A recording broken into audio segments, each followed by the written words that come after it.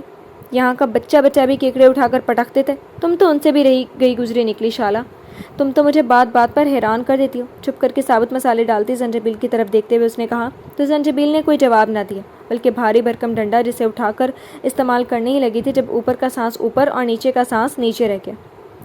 ہائے، میں اتنی وزنی چیزیں اٹھا کر مر ہی جاؤں گی۔ زنجبیل کیا بنے گا تمہارا؟ وہ رو دھونے کو ہوئی جب شانفہ اسے افسوس سے دیکھتی پلٹ گئی۔ یہ ناول آپ کتاب نگری یوٹیوب چینل پر پڑھ اور سن رہے ہیں۔ مسالے ابھی پوری طرح سے پیسے بھی نہیں گئے تھے کہ زنجبیل کی ہمت جواب دے گئی۔ شانفہ ٹھیک کہہ رہی تھی، اپنی پیروں پر کلہاڑی مار لی میں نے، مگر کیکڑے؟ اف توبہ توبہ۔ تو کبھی کیکڑوں کو تو کبھی اس بھاری ڈنڈے کو دیکھنے لگی۔ دونوں کام میں اس کی جان کو عذاب تھے۔ اے لڑکی، ذرا جلدی ہاتھ چلاؤ، کھانے کا وقت ہو رہا ہے۔ شاتا دیوی کو کھانا وقت پر چاہیے ہوتا ہے، اگر کبھی وقت پر کھانا نہ لگایا جائے تو شاتا دیوی دیر کرنے والے کا ایسا حال و انجام کرتی ہیں کہ بس سوچ ہے تمہاری۔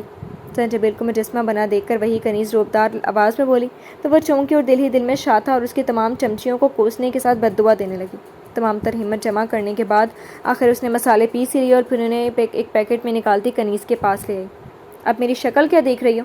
ان مسالوں کو لگاؤ ان پر۔ کنیز نے پلیٹ لیے کھڑی زنجبیل کو کیکڑوں پر مسالہ چھڑکنے کا کہا تو وہ ناک پہ چڑھاتی بنا کیکڑوں کو ہاتھ لگائے اوپر سے یہ مسالہ ڈالنے لگی۔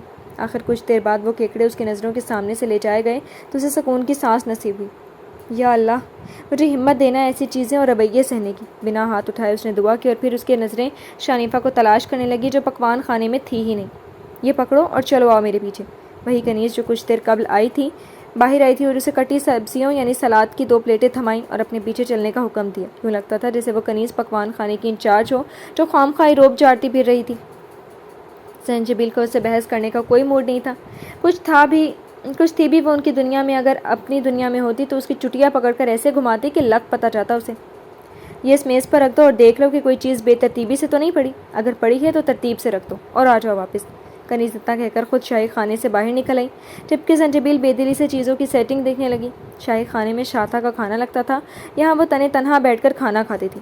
ہاں، بس 2-3 کنیزیں اس کے ارد گرد کھڑی ہوتی تھی تاکہ ان کی ملکہ کو اگر کسی چیز کی ضرورت پڑے تو فوراً سے لا دیں۔ ارے پانی تو میز پر موجود ہی نہیں ہے، حد ہے، سب سے اہم چیز ہی نہیں رکھی گئی۔ خیر اس کے علاوہ تو سب کچھ ٹھیک ہے۔ زنجبیل پانی لانے کا ارادہ کرتی ایک آخری نظر ڈالتی باہر نکلنے لگی جب شاہی دروازے سے ایک کالے رنگ کی لمبی مصری طرز کی نازیبا پوشاک پہنے وہ اندر داخل ہوئی جس کی موت بن کر زنجبیل یہاں آئی تھی۔ تو آخر وہ گھڑی آ ہی گئی جب زنجبیل کا اس ظالم دیوی سے سامنا ہونا تھا جس نے کئی زندگیوں پر ظلم ڈھا کر ان کی بد دعائیں لے رکھی تھیں، جو بے شمار لوگوں کی نفرت کا باعث بنی ہوئی تھی، جس نے محبت نچھاور کرنے والی ایک ہنسی احساس مند دیوی کو ان لوگوں سے ہمیشہ کے لیے چھین کر خود ناگ محل پر قبضہ جما لیا تھا۔ یہ ناول آپ کتاب نگری یوٹیوب چینل پر پڑھ اور سن رہے ہیں۔ وہ وقت آ ہی گیا تھا جب وہ شاتا دیوی کے روبرو کھڑی تھی۔ نفرت کا سمندر زنجبیل کی رگوں میں ٹھاٹھے مار رہا تھا مگر وہ ان موجوں پہ ضبط کیے کھڑی رہی۔ کالی پیروں تک کو چھوتی نازیبا پوشاک، گوری رنگت، بیضوی چہرہ، مغروری ناک، سرخ ہونٹ، کمر سے نیچے تک آتے شدید کالے بال، اکڑی گردن جس میں سریا فٹ ہو، مختلف رنگوں کی سانپوں کی صورت والی انگلیوں میں مقید انگوٹھیاں اور سب سے ہٹ کر ایک خاص چیز یعنی شاتا دیوی کے سر پر ٹکا سرخ یاقوتوں والا تاج۔ ہاں یہی تو تھا فساد کی جڑ۔ زنجبیل کی نظریں اسی تاج پر ٹک سی گئی تھیں۔ وہ کتنا خالی لگ رہا تھا، نہ صرف ایک درمیانی یاقوت کے نہ ہونے سے، وہ یاقوت جو اس زنجبیل کے گلے میں ٹائی کے نیچے مقید تھا۔ اس عورت کو دیکھ کر زنجبیل کو سوائے نفرت کے کچھ بھی محسوس نہ ہوا۔ یہ وہ عورت تھی جس کے قبضے میں اس کے ماں باپ برسوں سے پہاڑی دنیا سے وفاداری کی سزا کاٹ رہے تھے۔ اس عورت کے ہاتھوں پہ نہ جانے کس کس کا خون تھا۔ اس عورت نے صحرائی دنیا کا رخ بدل کر رکھ دیا تھا، اسے امن کی وادی سے ظلم کی نگری بنا کر رکھ دیا تھا، اور اس سب کے بعد وہ کیسے شان سے کھڑی تھی یہ دیکھ کر زنجبیل کا خون جوش مارنے لگا۔ مگر ابھی وہ کچھ نہیں کر سکتی تھی کیونکہ بنا پلان کے ایکشن میں آنا اکثر نقصان دہ ہوتا تھا، خاص کر تب جب سامنے والی شخصیت کے شاتا جیسی ہو۔ وہ بھول گئی تھی کہ سامنے زہریلے حشرات الارض نکالنے والا آتشی وجود کھڑا تھا جو اس کی دیدہ دلیری پر اسے ابھی کے ابھی بھسم کر کے رکھ دیتا۔ وہ تو بس اسے گھورے جا رہی تھی۔ نہ جانے کیسے کر پاؤں گی میں اس دشت کا مقابلہ، کیسے گاڑوں گی میں اسے زمین کے اندر، کیسے دوں گی مات، کیسے؟ وہ بس سوچ کر رہ گئی۔ جی تو فرینڈس، کیسی لگی آپ کو آج کی ایپیسوڈ؟ کمنٹ سیکشن میں ضرور بتائیے گا. پھر حاضر ہوں گے ناول کے نیکسٹ ایپیسوڈ کے ساتھ. اب تک کے لیے اجازت دیجیے. شکریہ. اللہ حافظ.